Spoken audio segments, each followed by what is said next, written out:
Nachádzame sa na výstave Umenie, ktoré zostalo, kolekcia Danovius 68, ktoré pripomína teda významnú výstavu Medzinárodného bienále mladého umenia v 68.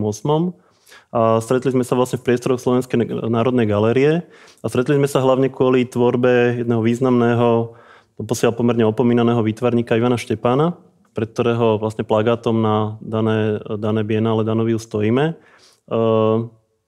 Ja iba doplním, že sa nachádzame v časti, ktorá reflektuje kolekciu alebo toho umenia, ktoré zostalo v zbierke Slovenskej národnej galérie, ktoré sa venuje geometrickým tendenciám, op-artu, kinetickému umeniu a vlastne tej takej racionálnej časti umeleckých tendencií 60. rokov, s ktorými Ivan Štepán v danom čase ako keby komunikoval, alebo ktoré ho zaujímali, inšpirovali. Možno mi ešte predtým, ako sa dostaneme bližšie k tvorbe Ivana Štepána a konkrétne k jeho realizáciám v rámci tejto výstavy, alebo respektíve objektom, ktoré to vystavil, by sme si mohli trochu ako prejsť tú výstavu a niečo si k nej povedať. Dobre. Mohli by sme prejsť od tých geometrických tendencií vlastne cez výstavu k jednému z kľúčových diel tej výstavy od Jozefa Jankoviča Veľký pád. Áno, je to dielo, ktoré patrilo ku kolekcii také veľmi výraznej osobnosti slovenského sochárstva Jozefa Jankoviča, za ktorú dostal ocenenie, hlavnú cenu Bienále. Bienále bolo vlastne iniciované mladými umelcami v komisii mladých a Jozef Jankovič bol takou veľmi ústrednou postavou, tou organizačnou. A je celkom zaujímavé, že dostal potom aj tú cenu, že tá jeho kolekcia tou medzinárodnou porotou bola ocenená. Ja by som ešte doplnila, že veľmi dôležitou osobnosťou je generálny komisár Lubor Kára, ktorý organizačne všetko pripravil, urobil aj štatút. Boli to umelci teda do 35 rokov, z východu aj zo západu a Restany pekne označil Bienále, že most avantgardy. A tu vidíme jednak dielo Veľký pád Jozefa Jankoviča, ktorý patrí k novej figurácii, a triptych Vladimíra Popoviča, taký malba na doske, ktoré boli kedysi teda interaktívne a dalo sa s nimi hýbať. A oproti Jankovičovi sa nachádza Vladimír Veličkovič. Boli priatelia, je to juhoslovanský autor, a potom sa tu nachádza na sokli socha Dušana Králika, ktorý patril k tej novej figurácii, podobne ako Jozef Jankovič, a sú tam aj také neosurrealistické vplyvy. My sme spomínali, že Biennale Danovius sa uskutočnilo v roku 1968, čo je taký pomerne kľúčový rok alebo dôležitý rok vôbec pre československé alebo slovenské dejiny. Biennále vlastne sa malo uskutočniť trochu v inom termíne, ako sa nakoniec potom tá výstava uskutočnila. Zasiahla vlastne do nej intervencia vojsk Varšavskej zmluvy. Vedela by si nám to ešte nejak približiť, že akým spôsobom sa vlastne musela zmeniť buď dramaturgia alebo vôbec nejaká koncepcia výstavy v súvislosti s augustom 68? Tak oni sa snažili, Kára sa snažil urobiť všetko preto, aby to bolo rovnako ako počas toho reformného obdobia, ale nepodarilo sa mu, lebo niektorí odriekli. Vznikla protestná výzva Alexa Mlynarčíka a Erika Dietmana, ktorú istá časť podpísala a aj rezignovala z účasti, takže tie sa nakoniec nerealizovali. Čo je veľká škoda, tak Kristo mal realizovať barelovú štruktúru, tá zase z ekonomických dôvodov, lebo to už nebolo možné. Proste dostať sa k toľkým súdom, barelom olejovým, takže preto nebola realizovaná. Takže zasiahla výrazným spôsobom vôbec politika do celej tejto organizácie. Že také kľúčové veci, ktoré mali vzniknúť ako Alexa Mlynarčíka alebo Jany Želibskej, proste nevznikli. Ešte tam je vlastne zaujímavé, že tá výstava, ja som si to pozeral, trvala pomerne krátko na to, ako bola teda aj produkčne náročná s množstvom autorov a autoriek, myslím, že okolo mesiaca. Mal obrovskú návštevnosť. Áno, že to možno bola tiež, veľmi populárna, ale keď som zisťovala také všeobecnejšie, také povedomie, či v Bratislavskom, tak bola predsa len úzko ako keby previazaná s tou odbornou verejnosťou. Chodilo tam veľa mladých ľudí, boli tam aj špeciálne programy, bývala aj do 10. otvorená, takže áno, navštevovaná bola, ale proste bolo to veľmi krátko. Hej, že... Myslím, že sa dostalo v tom čase aj nejaké ako pomerne široké reflexie na ten náš kontext, že vyšlo vlastne špeciálne tematické číslo výtvarného života, vo výtvarnej práci boli rozsiahle výtvarné umnení. Ale potom v podstate behom tých ďalších rokov alebo 10 ročí sa na tú výstavu trochu zabudlo, alebo ja mám teda pocit, že sa zabudlo. Mala byť vymazaná. Mala byť vymazaná, proste. Ale ostala v tých mladých autoroch, pretože to bolo pre mladých umelcov, ktorí chceli už ďalej mať svoju vlastne bienále. Ale tam hrálo úlohu hrozne veľa iných vlastne ako keby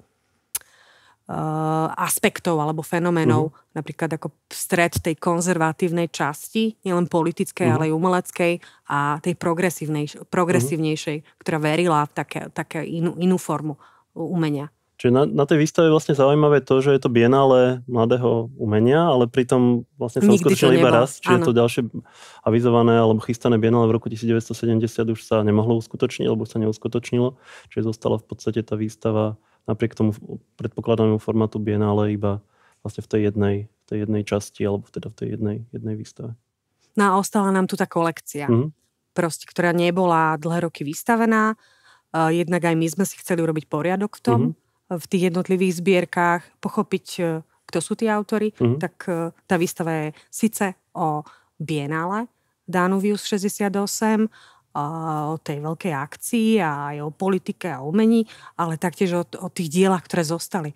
Možno by ma ešte zaujímalo, že akým spôsobom vznikla vôbec myšlienka spraviť medzinárodné bienále v Bratislave, v podstate povedzme si takom ako regionálnom meste v rámci teda Európy.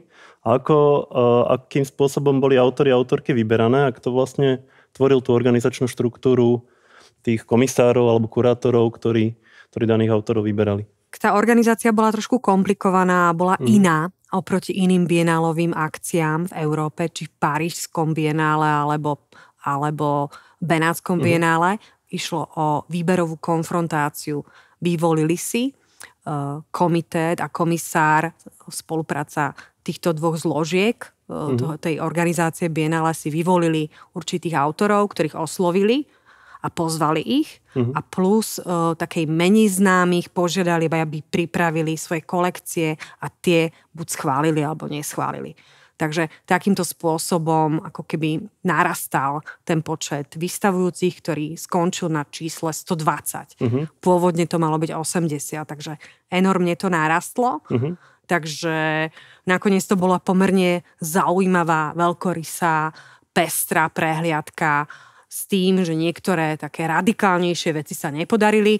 Samozrejme, veľmi výrazným spôsobom tam bol environment zastúpený, či už v podobe toho veľkého pádu, ktoré bolo urobené ako prostredie, alebo to bol Stanislav Filko a jeho katedrála humanizmu.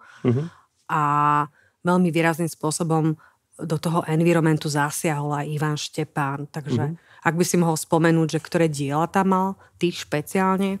Áno, k tomu sa vlastne potom ešte dostaneme pri tej prezentácii. Teraz sme vlastne zastali pri tom plagáte, ktorý vlastne tiež, alebo respektíve pri tej vizuálnej identite možno, alebo tom plagáte, ktorý vlastne vytvoril Ivan Štepán. My sme vlastne začínali pri tej plošnej verzii, ale táto verzia je vlastne zaujímavá tým, že je vlastne plastická alebo reliefná, čo je taký ako pomerne inovatívny spôsob narábania s plagátom ako nejakým ako reliefom.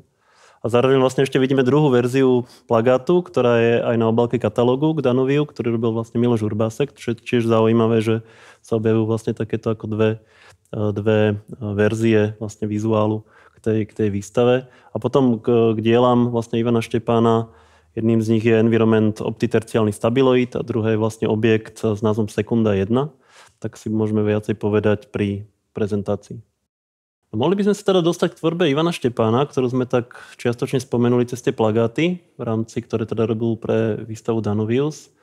A ja som sa chcel ešte pristaviť pri takej ako jednej fotografii, ktorá súvisí s obdobím okolo tej polovici 60. rokov. Toto je vlastne objekt z roku 1966, keď Ivan Štepan mal vlastne samostatnú výstavu s názvom Objekty v Galérii mladých, myslím, pokiaľ si dobre spomínam.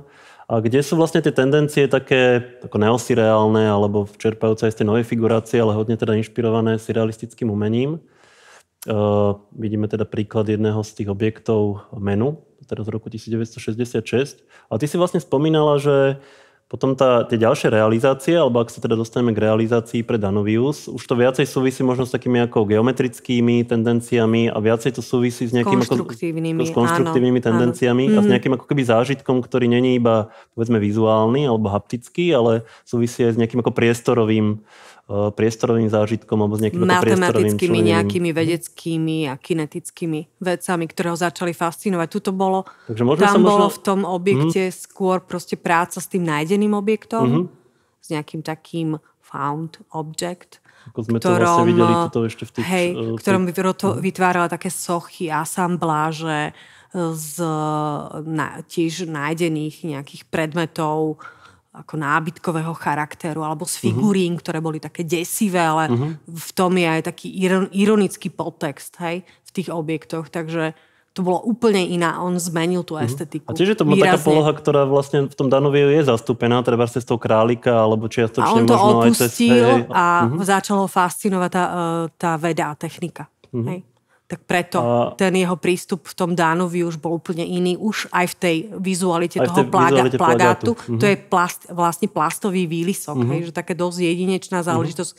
S tým robila v tomto období aj Jana Želibská. Kandaria Mahadeva z tohto plastu je tiež ako sa to volalo ten materiál? Neviem si teraz povedať. Fatrokart, hej. No a keď sa dostaneme k teda, toto je vlastne ten projekt, alebo respektíve ten návrh toho objektu s komplikovaným názvom optiterciálny stabiloid, ktorý vlastne vytvoril pre Biennále mladého umenia Danovius v 68. Ja vlastne, keď som si pozeral nejaké ako dokumenty Ivanovi Štepánovi, tak je vlastne veľmi málo ako keby dokumentácie, ktorá by zachytávala samotný ten vnútorný priestor, že poznáme vlastne tie jednu alebo dve fotografie, ktorá vlastne zachytáva ten objekt zvonku. Môžeme si ich možno aj ako priblížiť. Toto je vlastne jedna z nich, kde vlastne vidíme aj autora Ivana Štepána a Lubora Káru. Áno, generálneho komisára výstavy Biennále Danovius. Vieme možno v súvislosti aj s touto fotografiou, ako sa teda Ivan Štepan dostal k tomu pozvaniu na Danovius, či bola vlastne tá pozvanka priamo od Lubora Káru, alebo...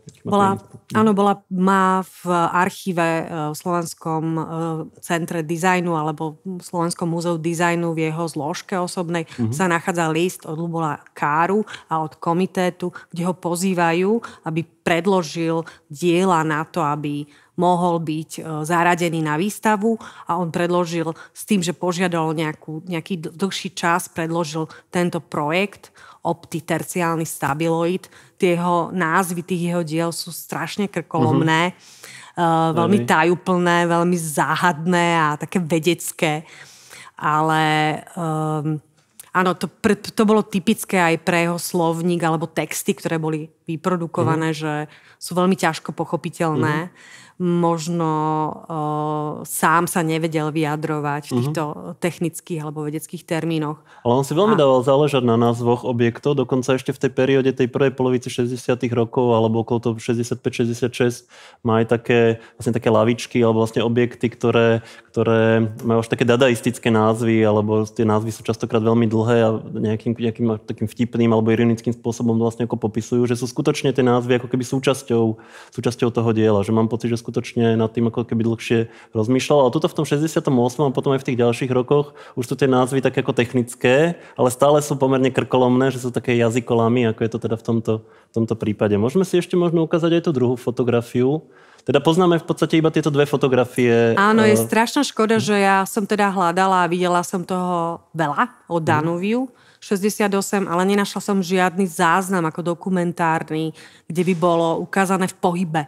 Pretože to ide o kinetický objekt, niečo podobné, ako boli karuselové dvere do určitých oficiálnych objektov, alebo ako my máme v Slovenskej národnej galérii, takže to bol vytvorený environment, priestor válcovitého tváru, kde boli 3 neúplné válce, ktoré sa hýbali a bol to ako taký labyrint, kde mohol vstúpiť divák a točiť sa a hľadať jeden bod. Bol osvetlený blikajúcou žiarovkou a dokonca tam bol nejaký chrčavý zvuk. Popisuje to Martin Rose vo svojej tej recenzii Biennale Danuvius a to je asi všetko, čo o tom vieme. Proste pár nákresov, škíc, ale žiadny záznam, či v dokumentoch i nejakých iných som sa nestretla. Ani ako keby výsledok, lebo je to také experimentálne prostredie, hej, že testovanie, sledovania jedného bodu, preto ten stabiloid, že nemáme ani výsledky tých jeho výskumov. Hej, že sledoval on, ako sledujú iný bod, alebo o čo išlo. Hej, že trošku je to také nejasné, sa to tak rozplýva. V jednom z čísel teda výtvarného života, 14. číslo 1969, je vlastne aj taký jeho ako keby popis alebo koncept vlastne k tomu projektu, ktorý je teda pomerne taký ako mlživý, alebo viacej ako keby zahmlieva, ako objasňuje. Podľa mňa ten text. Je to úplne nepochopiteľný text. Je tam ako možno niečo prítomné aj z tej hravosti, alebo z toho takého neodadaistického prístupu. Ja to vlastne cítim, že my vlastne prejdeme nejakými ako turniketmi, ktoré nás majú dostať do nejakého priestoru, ale my sa vlastne dostaneme na to isté miesto, kde sme boli, že vlastne spravíme iba taký ako keby okruh, vlastne takým ako zvláštnym labyrintom, ktorý presne evokuje také tie dvere, ktoré bývali v nejakých oficiálnych miestnostiach alebo hoteloch, alebo v nejakých teda, do ktorých sa vlastne vstupovalo takýmto turniketovým spôsobom. A on vlastne potom v katalógu k Danuviu je vlastne zmienený ešte jeden objekt, ktorý sa nazýva sekunda. Tých sekund bol vlastne viacero, ale vystavený mal byť teda objekt sekunda 1 v roku 1968. Vieme o ňom niečo bližšie? Nenašiel sa na žiadnych záznamoch. Je iba v katalógu spomenutý medzi tými vystavenými dielami. Je na fotografii reprodukovaný, ale ja som ho nenašla vôbec nikde. Na žiadnych záznamok nerozumiem. Možno, že sa plne sústredil nakoniec na toto. Možno na to neostal čas, pretože stalo sa, že pri niektorých hľadaných veciach je niečo publikované v katalógu, ale na výstave sa to nedostalo, že proste museli to nejakým spôsobom vylúčiť. Nerozumiem tomu, hej, že doteraz. Ale chcem ešte povedať, že Rose pekne popisuje, že ten objekt fungoval ako taký hravý prvok, pretože bol veľmi obľúbený a hlavne decká sa tam dostávali, to tam spomína v tom svojom texte, že sa tam blokovali a bol to taký hravý prvok. Neviem, či ten cieľ, alebo ten jeho cieľ, zameranie diváka na nejaký bod, alebo hľadanie nejakého bodu jedného, že či bol teda tým pravým cieľom, alebo fungoval ako naozaj ako nejaké hracie pole. Hej? Že bol veľmi taký obľúbený pre divákov a ako interaktívny prvok. Ja si myslím, že aj pre Štepána ten objekt pre Danuvius je ako keby dôležitý v jeho tvorbe a v uvažovaní vlastne nad tým, že objekty alebo nejaké ako výstavné environmenty, ako sa to vlastne vtedy nazývalo, nejaké prostredia, sú vlastne nie iba nejakým ako vizuálnym alebo sluchovým alebo aj hmatovým zážitkom. On dosť vlastne dbal aj na takú inozmyslovú skúsenosť, nie iba tú vizuálnu, ale že to je vlastne ako nejaká distribúcia priestoru alebo vlastne distribúcia toho človeka v priestore, čím on potom ako keby pracuje, alebo s takým ako zážitkom. Neskôr sa vlastne dostáva viacej k výstavným architektúram alebo dokonca k nejakým architektonickým projektom. Myslím, že toto je také ako zlomové dielo, kde ho ten priestor, alebo čo vlastne ten objekt vlastne robí s priestorom a robí s pohybom človeka, začalo ako intenzívne zaujímať. To je potom možno cítiť aj na tých ďalších projektoch smerom k roku 1970 a potom po roku 70 hlavne v tých priestoroch, teda hlavne v jeho projektoch pre architektúru, výstava a podobne. To až tak veľmi nepoznám, túto časť jeho tvorby. Keď na tvojej prednáške som teda bola v médiu, je to naozaj taká špeciálna etapa alebo kategória. On sa tak prelínal z toho. Ale zásadnou vecou pre Danuvius je, že sa stretol s Károm a našiel veľkého podporovateľa. Myslím, že boli aj v priateľskom zväzku a spolupracovníka. A potom to pokračovalo práve na polymuzickom priestore v Piešťanoch, kde dostal ďalšiu veľkú príležitosť a realizoval iné dielo, ktoré súvisí s týmto bienálovým príspevkom.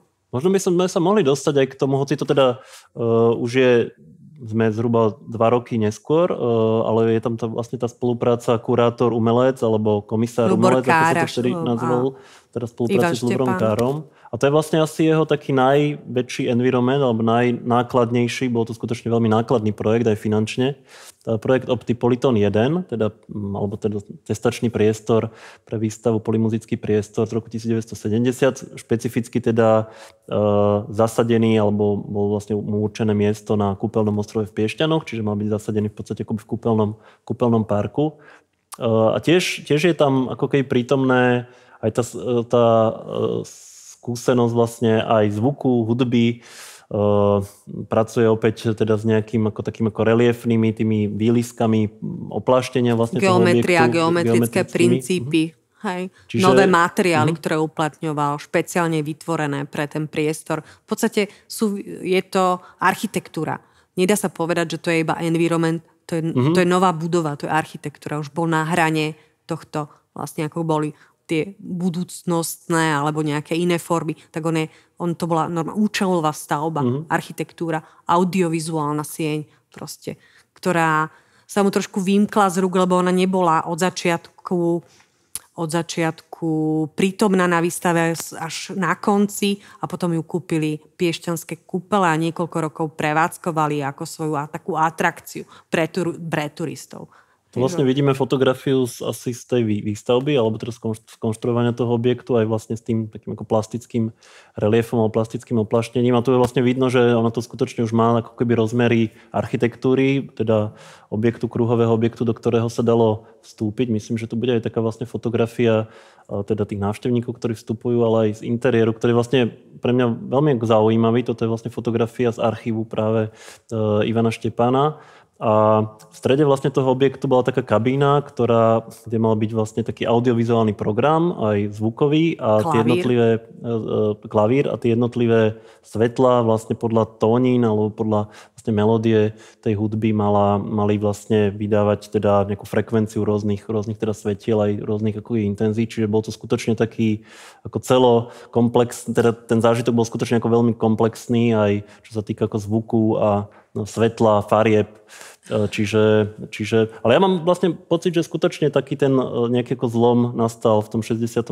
alebo zhruba okolo roku toho 68 a práve tým optiterciálnym stabiloidom ako takým dielom, kde vlastne začína uvažovať viacej nad tým pôsobením vlastne ako keby prostredia. Alebo to vlastne, čo človeka ako keby obklopuje a tu v tom diele Optipoliton to skutočne ako keby završuje. Vieme teda, aký bol osud Optipolitonu po výstave Polymuzický priestor v 70. roku? On to kúpilo Československé kúpele Piešťany. To kúpilo vlastne po ukončení Polymuzického priestoru, teda tej plenérovej veľkej prehliadky. Tak to kúpilo mesto Piešťany a sprevádzkovalo to teda ako takú príležitostnú vec, ktorú ponúkalo svojim kúpeľným hosťom. Tam sa nezmestilo, teda podľa mojich informácií, veľa ľudí, asi možno 18. Mňa by zaujímali, aké boli pocity ľudí, lebo on to vnímal ako testačný priestor. Nebolo to hotová vec. Istým spôsobom robil pokusy na tých ľuďoch. Aj s intenzitou toho zvuku, aj svetla, aj tých farieb. A ako napísal Tomáš Strauss v roku 71, nie vždycky to bolo príjemné, hej? Že naozaj on tam v spolupráci buď so živou hudbou alebo reprodukovanou hudbou robil rôzne proste ako predstavenia tohto charakteru, že aj audio, aj vizuálne. A ako to prebiehalo, zase je proste veľká záhada, že nie je žiadny vizuálny filmový záznam. Ja som sa s tým nestretla. Poznám len týchto pár fotografií, ktoré koluje buď internetom, alebo Facebookom, alebo rôznych médií, alebo rôznych archívoch, ale taktiež sa mi ešte nepodarilo dopátrať. Potom to prevádzkoval asi Wi-Fi klub v Piešťanoch, ale našlo si to hrozne veľa nadšencov, takých miestnych, jednak riaditeľa tých kúpeľov a investovali, oni to kúpili od neho. To bolo pomerne nákladné, dosť veľa spolupracoval totiž to nie len s umelcami a architektami, ale aj s hudobníkmi, hudobnými skladateľmi, potom s rôznymi inžiniermi, kde si akože elektrotechnikmi, vedcami a tam aj v tej korešpondencii rôznych takých ukazuje sa, že Štepán bol trošku komplikovanej povahy a došlo aj k viacerým konfliktom a sporom, buď ekonomického, alebo charakteru toho, že nejakých kompetencií a neporozumení. Hej, ono ho to trošku prevalcovalo, tento projekt. Toto je pre mňa na tej Štepanovej tvorbe fascinujúce, tá schopnosť vlastne spolupráce, alebo schopnosť zapájať vlastne, alebo integrovať rôzne disciplíny, od nejakých technických až teda po rôzne disciplíny v rámci umenia alebo rôzne médiá, že je skutočne takým ako polymediálnym umelcom, alebo možno to polymédium mi príde ako lepší termín ako intermediálnym. A on teda potom v rámci toho Optipolytonu ešte, to poznám iba teda z projektov, rozmýšľal nad ďalšími ako keby verziami. On mal taký, že Optitrigotón, ktorý mal vlastne podobu až takej, trochu to pripomínalo Buckministra Fallera a jeho kupole. Alebo Nikolasa Šofera. Hej. Také teda tie hubovité formy. Kde by sa ešte integrovala aj nejaká projekcia, teda videoprojekcia, alebo respektíve filmová projekcia, teda v tom čase. Čiže on uvažoval aj ako keby ďalej, ale tie veci sa podľa mňa už aj po tejto skúsenosti, ktorá bola teda pomerne komplikovaná, nákladná, nepodarilo zrealizovať a zostali iba vlastne vo fáze nejakých projektov. Mňa by strašne zaujímalo, prepáč, že ti skočím do rečí, že mňa by veľmi zaujímali nejaké tého výskumy alebo nejaké záznamy. Hej, že to je škoda, že to v tých archívnych dokumentoch nie je taká reflexia toho, čo sa podarilo. Hej, že to mi tam strašne chýba, že by mi to dalo väčší náhľad, tak to mi to ostáva v takej nejakej forme. Lebo keď to mal byť testačný, tak kde sú nejaké záznamy tých testov, že čo skúmal. Lebo tam je zaujímavé napríklad v tých posudkoch, ktorí vlastne písali rôzni ľudia posudky na tú prácu, tak je tam okrem toho kunsthistorického a myslím muzikologického aj psychologický posudok nejaký a ešte teda balneologický, nejakého špecialistu. Čiže on skutočne sa snažil ako keby integrovať aj ľudí z rôznych odborov. A ešte aby som to možno tie dve diela vlastne prepojil, teda dielo 68. a 70. Myslím, že toto rozmedzie je takým pre mňa nejakým ako vrcholným obdobím Štepanovej tvorby, čo sa týka uvažovania nad nejakým environmentom. On sa potom skutočne začal viacej venovať výstavnej architektúre, dizajnu, informačnému systému a podobne. Ešte by sme možno mohli spomenúť takú ako jednu vec, ktorá je ako keby na hranici teda práve takých tých dadaistických objektov a environmentálnych objektov. A to sú vlastne tyče, ktoré sú takisto teda vo zbierke Slovenskej národnej galérie, tyče na určenie charakteru, a ktoré vlastne súvisia práve s tým, čo sme tu už viackrát spomínali, že ho zaujíma aj nie iba teda ako umenie vizuálne, ale vlastne, že tá skúsenosť estetická môže súvisieť aj s nejakým iným zmyslom, teda s dotykom alebo s haptikou. To súvisí teda jednak ako s týmto dielom, ale ešte aj s jeho samostatnou výstavou, ktorú mal v roku 1970 a tiež myslím v Galérii mladých, ktorá vlastne bola práve zameraná na objekty, ktorých sa bolo treba dotýkať, alebo vlastne ponúkali sa k dotyku, povedzme. Takže možno by sme sa ešte k tomuto teda dielu aj tým, že je v zbierkach teda Slovenskej národnej galérie mohli dostať, teda možno od toho, že ako sa k vám dostali, alebo akým spôsobom vlastne pre teba toho Štepána reprezentujú.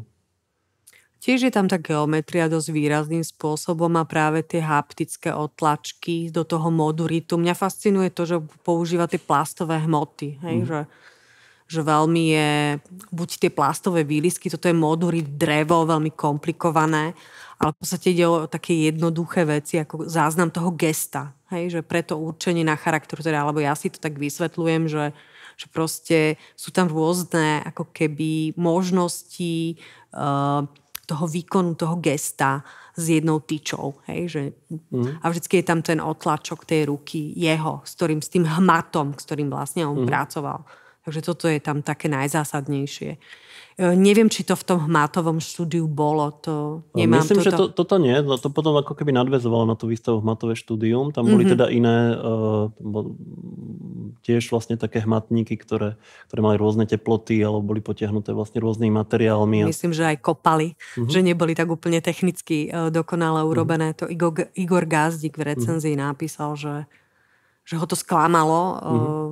Bol veľmi kritizovaný. Štepán bol odvážny v tých svojich akože myšlienkách a v takom tom vizionársku, ale bol kritizovaný, že to proste nedotiahol ale tá technická realita a tie možnosti toho výtvarníka v roku 1970 a tá socialistická realita nebola priaznivá týmto úplne, že high-tech záležitostiam, ktoré vyžadovali precíznosť a možno naozaj inú ako keby dotáciu, tú technickú. Takže on bol takým trošku aj obeťou tých svojich projektov.